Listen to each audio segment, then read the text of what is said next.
Frostfall is officially here on the Elestrals mobile app, and I thought it'd be awesome to show you guys some epic Fire Aggro gameplay with some of the new tools from Frostfall. Let's take a look. To do a quick run through of the deck, you can actually grab this code on screen to download it onto your app right now. And if you guys want to play on the mobile app for free, join our Discord server at discord.gg/Elestrals and check the link in the description below on how to download and play.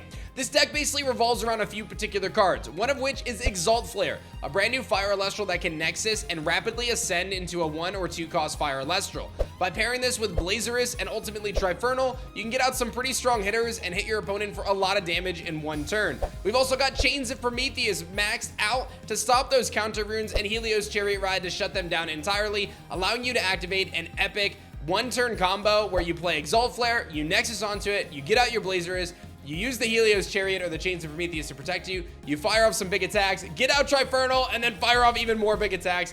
It is awesome. I've got one teched in Water Spirit, which is going to come in handy in this clash, and we're going to jump into the gameplay right now. All right, diving into this clash, I'm playing up against Jay Baldy, and I get an interesting hand. I get double Gorgon's Gaze plus Comagma, and my opponent's going to start off with an Astravit, so they're going to be able to look at the top 3 cards of their deck and add 1 to hand. A really good start for them. I'm in a position where I'm not going to really have enough power to maybe hit over that for now, but I can use Comagma's effect to start to compile those combo pieces that I'm looking for. Like I said, this deck is incredibly combo oriented. It's really all about hanging in there until the mid game, using this big Exalt Flare combo, and then just trying to pop off with Blazerous into Trifernal and kind of steamroll your opponent by giving them no options in their turn. So 2 back row are set, and I get my Exalt Flare, so I know I have one of the pieces of my combo, and I'm going to play my Comagma here as well. Comagma's effect allows me to draw a card and then discard a card from my hand. This could be really handy in the future for fire decks and other decks in general, trying to get cards into the underworld, but at the very least, it's going to give me some resources. I decided to ditch my Comagma because I couldn't in good faith ditch a Gorgon's Gaze. Like, that just felt criminal. Although in hindsight, I think that there was an argument to be made for kind of dropping my Gorgon's Gaze there. But again, I couldn't do any attacking, and my opponent decides to cast another Astravit. There's not a whole lot I can do, but I do opt to go for the poison-tipped arrow here. That's going to shoot down this rabbit and make it so at least it's not there at the end of the turn. My deck struggles to deal with Astravit in the first place. Generally speaking, it's okay to allow this because your end goal is to be able to destroy 2 Elestrals on 1 turn with Blazers anyway. But again, at this stage of the clash, I felt like, you know what? It's a priority to get rid of one of those rabbits. I don't want this to steamroll and kind of put me in the back. And again, I have plenty of counter runes with 2 Gorgon's Gaze and a Poison-Tipped Arrow, and I'm pretty sure I had Chains of Prometheus face down. I had enough like counter rune support that I wasn't super concerned about burning one of my PTAs. And look at that, I end up drawing into another PTA. So I have that opportunity to use that again in a following turn if my opponent continues to cast Elestrals. So that works out really nicely. But again, I still struggle because I don't really have a way to deal with this Astravit. So I'm going to go in and enchant my Comagma here and activate my effect again. Again, this value of being able to draw a card and then discard a card, it has some utility in terms of the free draw. It lacks a little bit in the sense that you don't really gain too much of a card advantage, but ultimately I do decide to get rid of my Gorgon's Gaze there because I had one face down, and I felt like the Elechick and the Exalt Flare were really important pieces for me. My opponent ends up with a 3rd Astravit, which is absolutely crazy. I'm like, what am I going to do with this thing? He gets another one. 3 Astravits to start off this game. You couldn't ask for a better advantage. Like, the best card in the game, getting all 3 of them right out the gates is kind of nuts. But I have another crucial piece of my combo. Again, Elechick being able to search out Hephaestus is going to open the door for my Exalt Flare. So now I'm basically just waiting on the Blazerous to be able to activate this effect. I draw into Hephaestus, which is a little sad because I no longer need Hephaestus, and I'm kind of like, well, that's a bummer, but let's start to get some more Elestrals on the field. I don't really want to re-enchant my Comagma because I feel that if I go too far extending with Comagma, I basically run the risk of getting earthquaked or something similar. So I'm just going to grab a Hephaestus here. My thought process was, at the very least, I clear this as an option to draw. I thin my deck out a little bit, and it gets me a little closer to kind of drawing the pieces that I'm looking for. So I wasn't too pressed on it, and I decided to just single cast my Hephaestus and ditch it to grab Hammer of Hephaestus. So again, a little suboptimal play on my part. Like, I felt like this was one of those options where I'm like, I really don't lose anything by doing this. I only run one artifact, which is the hammer. I don't really like using my Hephaestus to kind of take advantage of this strategy. The artifacts aren't really what I'm playing this deck for, but Hephaestus is really there just as a Nexus bank for me.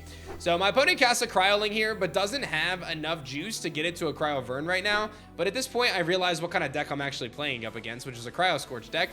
And I'm like, wait a minute, I might actually be in some trouble here. This is going to be tough, but I draw into my Blazers, and I'm like, all right, we're actually cooking right now. I'm very close to being able to execute on this combo that I want to execute on. So I'm going to throw down with my Comagma and get another draw here, because I know if I can pick up a Helios Chariot Ride, I'm in an incredible spot. And my opponent has shown no kind of desire to take out my Comagma. So I might as well try to use this effect again and see what I can get. And I actually bait out a Gorgon's Gaze, which in some ways works out in my favor because I get to burn one of those cards that was otherwise a problem. In other ways, it gets my opponent more Frost Spirits into their Underworld so they can try to use their Cryoling's effect on the following turn. I do fire off an attack with Elechick. Again, I don't really necessarily want to execute my combo at this stage. There's a better opportunity for me to use it later, but this is huge because I burn their Shield of Achilles as well. So that's 2 counter runes that are really big that are no longer threats for me. And I have a Chains of Prometheus, which could potentially deal with some of the counter rune play later on in the clash. My opponent obviously now is going to try to activate their Cryoling, and this is where things get really scary for me, as you are forced to activate Cryoling's effect once it hits 6 attack.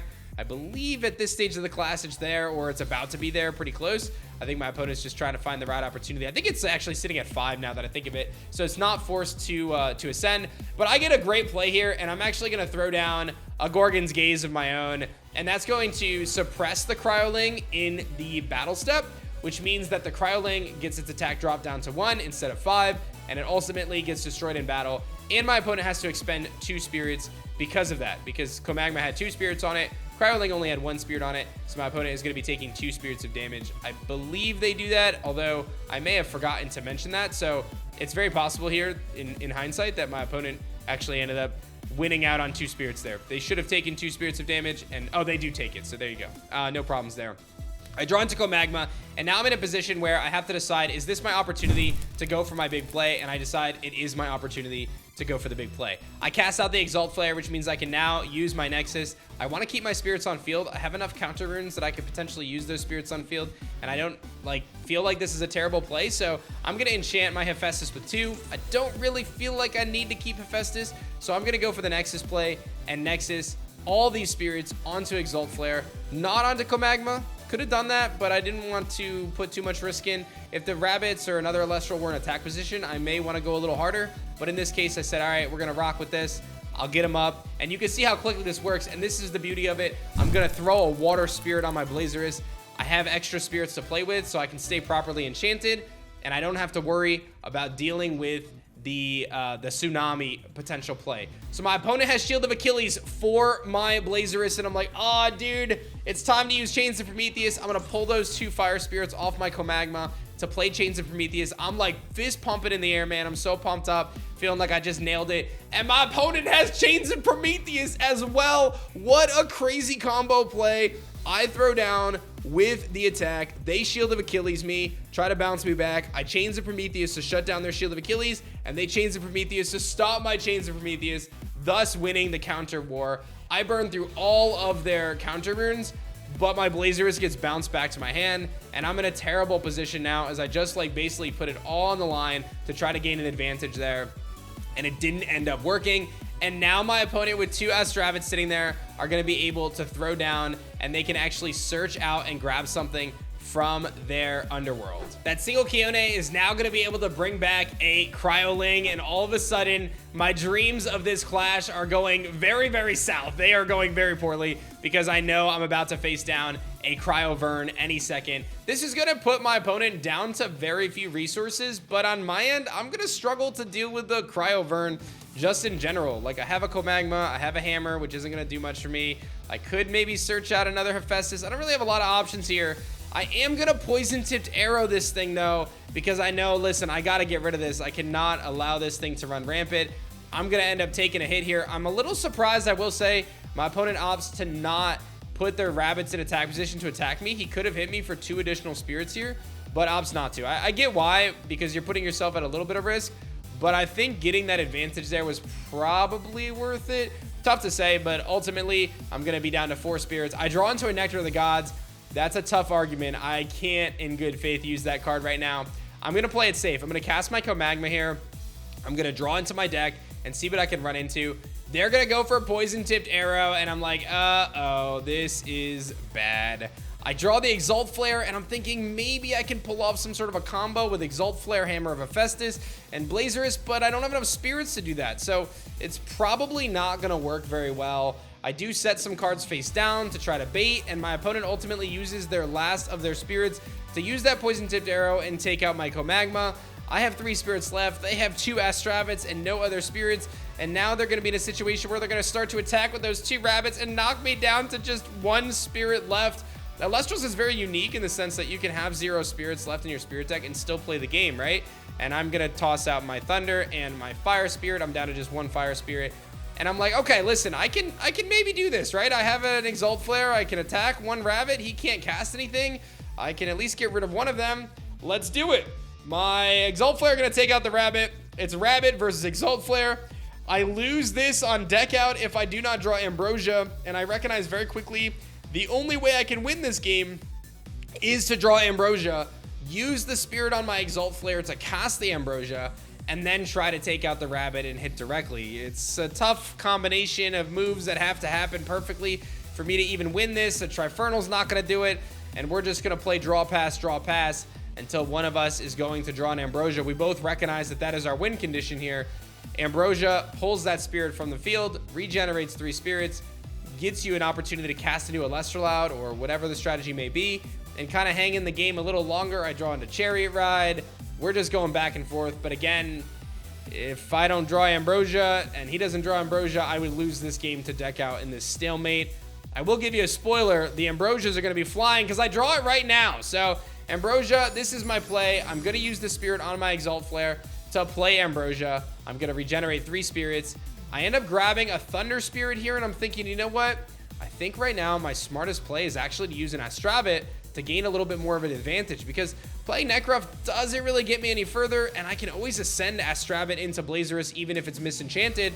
Let's use Astravet here, and I get like the absolute worst look I could have gotten in this scenario of all time. Like 2 Nogs and a Chariot Ride, like 3 useless cards. Can't do anything about it.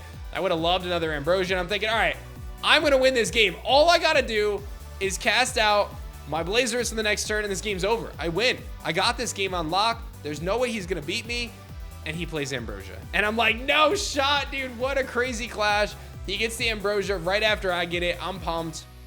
We're having a crazy game. And it's just been back and forth, both of us trying to ultimately get enough of an advantage to win. He grabs 3 Frost Spirits, and I'm like, uh-oh. What does he have in mind here? And I will say, I remember talking to Baldy after the fact. He was, we were kind of going back and forth about this, of kind of what his strategy was. I believe he had ultimately a strategy to try to avalanche a certain number of Elestrals into the underworld, or a certain Elestral into the underworld. I'm trying to remember exactly what it was. He did have a strategy here. He was trying to get something into his underworld to hopefully boost something else up. But, oh, you know what it was? I think he had like a Morolith or something, and he was trying to have more Elestrals in the underworld than me. I think what it was. Something like that, where he was trying to get some sort of a combo out so he can get out Morolith or maybe Cryovern or something. But he ends up casting out Frigica with 1 spirit, and I'm in the driver's seat, and I say, all right, listen, I'm just going to cast my Nekruff here. I'm not even going to go the Blazerous route because I don't really have a reason to risk it. If he Tsunamis, it could put me in a bad spot. So let's just go for Nekruff. Nekruff's going to fire off the attack into the Frigica, and it is going to connect. He's not going to be able to answer. Shield of Achilles wouldn't work here. He wouldn't be able to win with that. Tsunami would really be the only play he could work with to try to win there. But Nekruff's effect activates. It hits that last spirit on J Baldy, and we ultimately take the win. Thanks so much for watching this one, guys. I hope you enjoyed it. Let me know your favorite card in the comments, and I'll see you guys for the next clash.